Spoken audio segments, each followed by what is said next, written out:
Real star Upendra ಇತ್ತೀಚೆಗೆ ಕನ್ನಡಕ್ಕಿಂತಲೂ ಪರಭಾಷಾ ಚಿತ್ರರಂಗದಲ್ಲಿ ಹೆಚ್ಚು ಮಿಂಚುತ್ತಾ ಇದ್ದಾರೆ. ರಜನಿಕಾಂತ್ ಜೊತೆಗೆ ನಟಿಸಿದ ಕೂಲಿ ಸಿನಿಮಾ ಸೂಪರ್ ಹಿಟ್ ಆಗಿದ್ದು ಉಪೇಂದ್ರ ಅವರ ಪಾತ್ರಕ್ಕೂ ಉತ್ತಮ ಮೆಚ್ಚುಗೆ ದೊರೆತಿದೆ. ಇದೀಗ ಅವರು ತೆಲುಗು ಚಿತ್ರ ಆಂಧ್ರ ಕಿಂಗ್ ನಲ್ಲಿ ನಟಿಸ್ತಾ ಇದ್ದು ತೆಲುಗಿನ ಸ್ಟಾರ್ ಹೀರೋ ಪಾತ್ರದಲ್ಲಿ ಕಾಣಿಸಿಕೊಳ್ತಾ ಇದ್ದಾರೆ. ಈ ಚಿತ್ರದಲ್ಲಿ ರಾಮ್ ಪೋತಿನೇನಿ ಪ್ರಧಾನ ಪಾತ್ರದಲ್ಲಿ ನಟಿಸ್ತಾ ಇದ್ದಾರೆ. ಉಪೇಂದ್ರ ಅವರು ಒಬ್ಬ ಸೂಪರ್ ಸ್ಟಾರ್ ಆಗಿ ಚಿತ್ರದಲ್ಲಿ ಇದ್ದಾರೆ. ಮತ್ತೆ ಕಥೆಯು ಕೂಡ ಅವರೊಬ್ಬ ಅಭಿಮಾನಿ ಹಾಗೂ ನಟನ ನಡುವಿನ ಘರ್ಷಣೆಯನ್ನ ಒಳಗೊಂಡಿದೆ.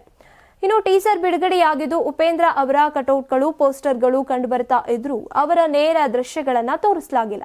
ಆದ್ರೂ ಕಥಾಹಂದರದ ಪ್ರಕಾರ ಚಿತ್ರದ ಕೇಂದ್ರಬಿಂದು ಉಪೇಂದ್ರ ಆಗಿದ್ದಾರೆ ಅನ್ನೋದು ಸ್ಪಷ್ಟವಾಗಿದೆ.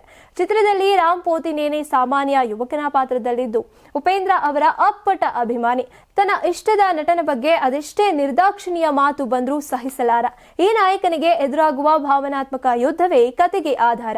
ಅಭಿಮಾನಿ ಹಾಗೂ ನಟನ ನಡುವೆ ನಡೆಯುವ ಈ ಸ್ಫೋಟಕ ಕತೆ ಸಿನಿ ಪ್ರೇಮಿಗಳಿಗೆ ಹೊಸ ಅನುಭವ ನೀಡಲಿದೆ ಅನ್ನುವಂತ ನಿರೀಕ್ಷೆ ಇದೆ. ಈ ಚಿತ್ರವನ್ನ miss Shetty mister Polishetty ನಿರ್ದೇಶಿಸಿದ ಮಹೇಶ್ ಬಾಬು ಪಿ ನಿರ್ದೇಶಿಸ್ತಾ ಇದ್ದಾರೆ. ಭಾಗ್ಯಶ್ರೀ ಬೋರ್ಸೆ ನಾಯಕಿಯಾಗಿ ರಾವ್ ರಮೇಶ್ ಮುರಳಿ ಶರ್ಮಾ ಸೇರಿದಂತೆ ಹಲವಾರು ಕಲಾವಿದರು ಅಭಿನಯಿಸ್ತಾ ಇದ್ದಾರೆ.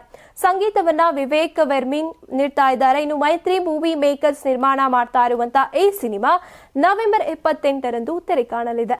ನೀವು ಸಣ್ಣ ಆಗ್ಬೇಕಲ್ವಾ? ಅದು ಒಂದು ಉತ್ತಮ ಆಹಾರದಿಂದ ಸಣ್ಣ ಆಗ್ಬೇಕಲ್ವಾ? ಪ್ರತಿದಿನ ನಮ್ಮ ಜೀನಿ ಸ್ಲಿಮ್ ನ ಯೂಸ್ ಮಾಡಿ ಯಾವುದೇ ಸೈಡ್ ಎಫೆಕ್ಟ್ ಇಲ್ದಂಗೆ ನೀವು ಸಣ್ಣ ಆಗ್ತೀರಾ.